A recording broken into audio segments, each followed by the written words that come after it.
All right, so with the UFC's return to the Apex this weekend, we got to get creative with our top fives, and we went super creative by going top 5 UFC belt holders. Super creative was being sarcastic, by the way. Facetious. Facetious. That guy looks tall. So let's get it started. I think you had the first pick, belt holders. So that doesn't necessarily mean champ. That just means you have to be in the UFC. You got to hold a belt. Technically, I guess anybody can because they go on stage and they wear belts. So, take it how you will. So I'm going to be honest with you. I took it as vague as possible because most fighters have like a black belt or a blue belt in some way, shape, or form. So that counts. This list could be wild. So I think you have the first pick, so let's go ahead and get it started.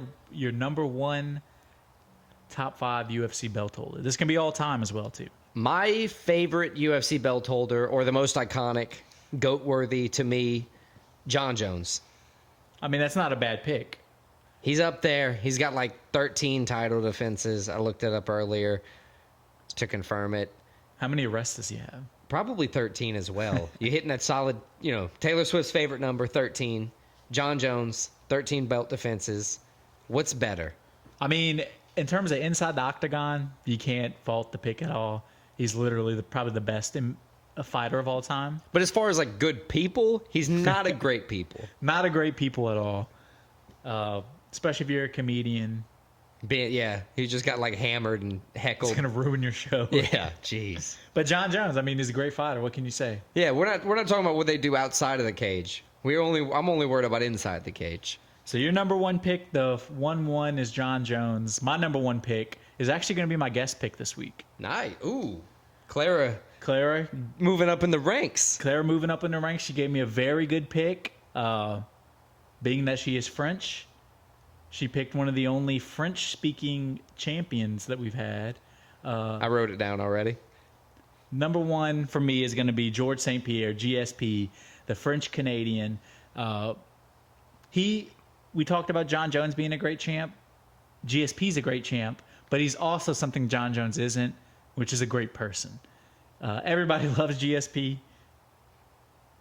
He was fair. one of the most dominant champs of all time. Iconic UFC champ. Like, even he was before the age of the UFC getting super popular like it is now, but still he was the guy that like non-MMA fans knew, GSP. So my first pick is going to be George St-Pierre. That is a good pick. I can't argue with that at all. Iconic champ.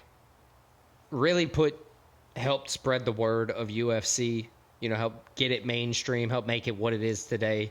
One of those Chuck Liddell types. And he retired on top, which is something you don't see a lot. Yeah, which is a good thing. Being like, you never saw him deteriorate. Right. Yeah. You still see him like in great shape. Yeah. Like, there are always rumors. Like they were saying, there was rumors of him coming back for UFC 300. Yeah, that's nuts. I hope he doesn't. He's not, but like there were. I hope rumors, he never like, would. Like he'd never even consider it. Yeah, but GSP's a great pick. My number 1 pick, courtesy of Clara. Thank you. Good job, Clara. Nice pick. Nice pick for sure. My second pick is another icon of the same era as GSP. He was probably the most entertaining fighter to watch of all time. And he was also a guy that non-MMA fans knew and still know. I'm going Anderson the Spider Silva, my number 2 pick. I mean, you look at guys like Israel Adesanya, any like striker in the UFC now, they'll say their inspiration, the guy they grew up watching, was Anderson Silva. He had one of the most dominant runs of all time. He was unbeatable at one point. Likeable guy, funny guy. Just so fun to watch. Anderson Silva, my second pick. That's another very good pick. I have nothing really bad to say about it. You said everything good there is to say. Damn. Anderson Silva is a great pick. I was hoping you didn't do that because I was gonna use him as my number 2 as well. So speaking of your number 2, what is it? My number 2 is Conor McGregor. Ooh, that's a good one. Iconic fighter. If we're talking about popularized the sport of UFC, he put it on the map. Put it on the map, but he wasn't the best fighter. Made his biggest name from beating Aldo, Jose Aldo, however you want to say it. I mean, not the best fighter, but the biggest name, the biggest showcase. You know what's the interesting thing about him? What? 0 title defenses. I know. Every time he's held the belt, he's lost it. He's or lost it had just to vacate vacated it because he was inactive for too long. Yeah, I know. That's the one kind of blip on his career, but it's okay. Conor McGregor. I mean, he's a good pick. He's notorious is the perfect nickname for that man. He's by far the most popular fighter. So not a bad pick, Conor McGregor. What you got for number 3? Number 3, I got to go with Khabib. Khabib Nurmagomedov. How do you put Conor ahead of Khabib? Habib. Notoriousness, iconicness. Habib beat him in the submission. Yeah. Like he did everybody else. But you know what else Khabib did? Retired on top, 29-0. Undefeated. Undefeated. After his dad died, he swore he'd never fight again, and he's holding himself to that word. That's actually the most badass thing he can do. Number 3 for me is going to be Khabib. Never lost a fight, so he's up there. Hardly ever lost a round in the UFC. Yeah, really, like lost 2 or 3 rounds ever in the UFC. One of those 2, our boy Dustin Poirier. Shout out. Khabib, number 3. I mean, that's not a bad pick. I can't even argue with it. Habib's the man. So my number 3, this is where I could go a lot of different ways. I'm not sure where I'm going to go. I'm still trying to decide. I mean, you could go somewhere like Arnold Allen, who's never had a UFC belt. Close to a UFC belt. But he has like a black belt. I could. You could go with Bruce Buffer, who always wears like A very nice belt. a very nice belt, at least like a Louis or something. So my number 3 pick is going to be the most dominant women's fighter of all time. Not the most popular, but the most dominant. My number 3 is going to be Amanda Nunes. I love that pick. She had two weight classes of belts. Which is 135, 145. it's rare in men's. You know, there's pretty much two of the 3 people on both of our lists, or each of our lists have, had multiple belts. McGregor, GSP, and Silva, right? And now Nunes. I mean, that's rare, but for Jon a female Jones. to have that is like even rarer. They made a whole different weight class for them. And then as soon as it looked like she was on the decline and she lost, she came back and beat the shit out of Juliana Pena. She did. And then Silenced retired. her. Yeah. Well, she didn't silence her because Pena's still talking for some reason. Silenced her, the weight of her words, I should say. Yes, exactly. So Amanda Nunes, a great champ, the best woman fighter of all time, most dominant one of all time. So that's my number 3. And now I got to think about a number 4. Yeah, you do got to think about a number 4. But there's a lot of people left on the list. My number 4 is going to be another double champ. Oof. This guy had a light heavyweight and a heavyweight belt. He's from our hometown. I'm going Daniel DC Cormier as my number 4 pick. It's a good pick. He's a great guy. Great guy. Almost illiterate. Great commentator. I wouldn't say that. Great commentator from Louisiana. As we said, 2 belts, which is something that's very rare to do. Yeah. I mean, how can you not like DC? No, I love DC. He's great. Great He's so personality. He's a Him great and Joe Rogan are the best. People hate on them as a commentator duo, but I think they're the best. But DC, my number 4 pick. Yeah, that's nice. Who you got number 4? Kamaru Usman. It's a good one. He was iconic in the new age of the UFC, which most of my people have been, but iconic for title defenses. Had but one of the most dominant runs. I was going to say like 19 or 20 win streak. At 170. It just crazy. The one thing I hate is as soon as he lost the belt, they just completely turned on him. I'll never and now he's back looking great, even though he lost his last fight out.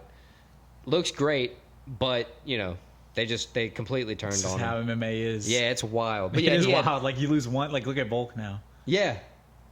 You barely you really lost that fight, but Usman, great shooter, I should say, great fighter. He did the job where he needed to do it. It's a good pick. And that one head kick just flipped everything for him. And he was dominating. Just think, he might. He Still was dominating all 5 rounds of that fight. He was about to just walk into his 20th straight win, his 6th title defense. And it was crazy. And it ended because Edwards, clipped him, and that's what happens. That's why we love the fights. But Usman, that's a great pick. I love Kamaru Usman. So who's your number 5 pick? Your last pick? Man, this is another one that's tough. 5, there's so many people on the list that are deserving of a spot. I got to go with Alexander Volkanovski. It's a good pick. I was thinking him. You mentioned him. I think he's the best 145 of all time. He's definitely in the mix. He's pound for pound. He's up there. He's not scared. He moved up to lightweight. And honestly, I think if he would have fought not anybody, but almost anybody other than Makhachev at lightweight, he could have won. He could have won. The first fight especially. He could have with a full camp. Won the first fight, like you're pretty much there. Yeah, I agree. I mean, he only losing 4 fights since 2013, including the 2 fights at lightweight. I mean, he gave Islam a tougher time than any of the lightweights have. Right, than anybody. So I think Volk, even though it's the 5th pick, that's a good pick. It's a fantastic featherweight, like you said, greatest featherweight of all time. I think I would say that. Alexander Volkanovski, even though he just lost the belt, he held it for a while. He defended it. And since he had that haircut, since he went bald, he just went on a tear. Yeah, that's a great pick. I love Volk. I can't hate on that pick at all. Now we're going to go to my 5th pick. My 5th pick is also another double champ, one of the more recent double champs, one of my favorite guys to watch fight, and he speaks 0 English. I'm going with Alex Pereira, Potan. He's fighting at UFC 300 main event to defend his 205 belt. One of the most exciting guys. Him and Izzy's rivalry is one of the most exciting things, not only in MMA, but like they carried that over from kickboxing. He's exciting. He cracks people. He hits harder than almost anybody you've ever seen. And it seems like it's still kind of going on with Izzy on Theo this past week. Seems like it could be going on. He has one of the punchers in MMA where like it's lights out if he hits you. Oh yeah, it's one of those you don't want to get touched by. Like even like a samurai like Yuri Prohachev, he got knocked out. Yeah, absolutely. Pereira, crazy power, double champ. This was more of a personal pick just because he's one of my favorite guys to watch fight, and I love him. He is a very entertaining fighter. I like that pick as well. So Alex Pereira, my 5th pick. So I was about to say, let's run it back and just list them all. Yeah, let's run it back. My number 1 was GSP, 2 Anderson Silva, 3 Amanda Nunes, 4 Daniel Cormier, 5 Alex Potan Pereira. I got Jon Jones, Conor McGregor, Khabib Nurmagomedov, Kamaru Usman, and Alexander Volkanovski.